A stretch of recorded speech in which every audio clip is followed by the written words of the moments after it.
Hello everybody, today I'm back with another video. I just want to say before this video that I will be going on vacation for the next week.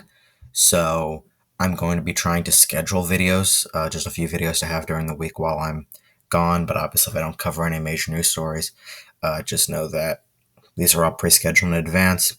I'll probably have 1 to 2 videos during the week. This is one that'll be released just as I do it right now, but I will be pre-recording some other videos so you guys can, stay in the loop and continue watching, and I can keep producing videos for you guys. So yeah, that's, I guess, what I want to say before I start the video. But anyway, let's get into what this video is about today. I'm going to be going over the best case scenario for Republicans in 2022. I'll do a best case scenario for Democrats in 2022, and I'll probably do the same things for 2024 as well. It obviously may not be those videos this week, but I do plan to do them. So anyway, let's just get to the safe Democrat states. They are, as expected, the regulars, as you can assume.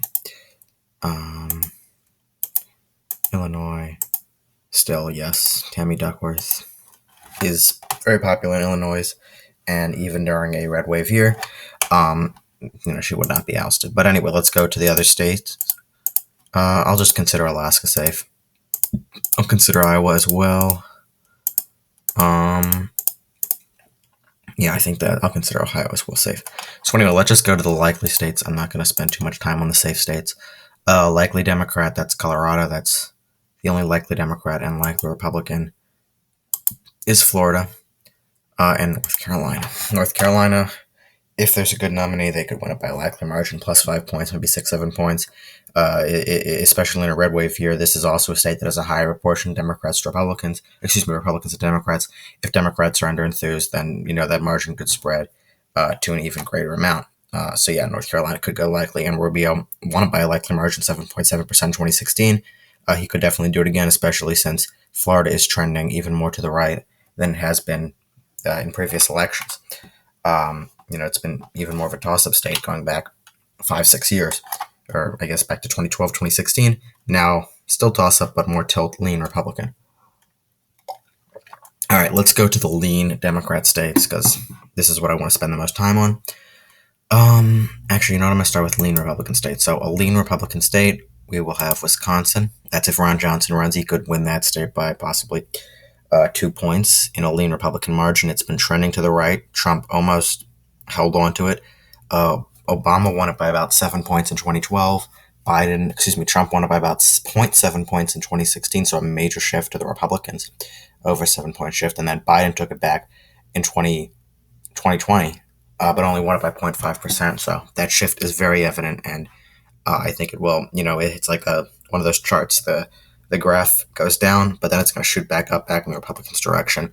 Johnson runs, or any Republican, honestly, I still think they have a pretty good shot at Wisconsin, given the changing demographics and shifts and the fact that it's a red wave year.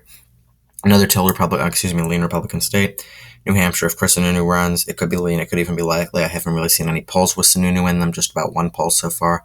And, we haven't gone up to the election, but Chris Sununu, very popular in New Hampshire, won by, I think, 30-plus points in the 2020 governor election. This is a very smart political choice to do it now during the red wave year. If he does decide to run, I think his term runs up as governor in 2022. So, it works out perfectly for him in this red wave year. For Chris Sununu, so yeah, I would see Chris Sununu winning New Hampshire. That already puts the Republicans at 50 seats in the Senate. I actually decided there's not going to be any lean Democrat states in this scenario with the Republicans, but yeah, we're gonna move, and we're done with the Republican lean states. So we're gonna move all the way to the tilt states. Excuse me, my voice is having some issues today. But anyway, we got 4 races left to call. Let's start with tilt Republicans, because I want to benefit the Republicans in this. First state, Pennsylvania tilt. That's Toomey's state. He's retiring. If Tom Wolf doesn't run, or if he runs and there's still a pretty good candidate in Pennsylvania, you wouldn't want to nominate Lou Barletta again, but there are some options. There's some good options in Pennsylvania for people that could run, some representatives there, or just some people that are well known in the populace that live in Pennsylvania. If there's a good nominee, it's already held by a Republican. It's a red wave year, and it's trending to the right. Similar status as Wisconsin, but trending at a slower pace, and an incumbent would not be running, but it still could tilt to the right. With Pennsylvania, another tilt to the right state, Georgia. Herschel Walker could beat Raphael Warnock. Raphael Warnock uh, is not the most popular in Georgia.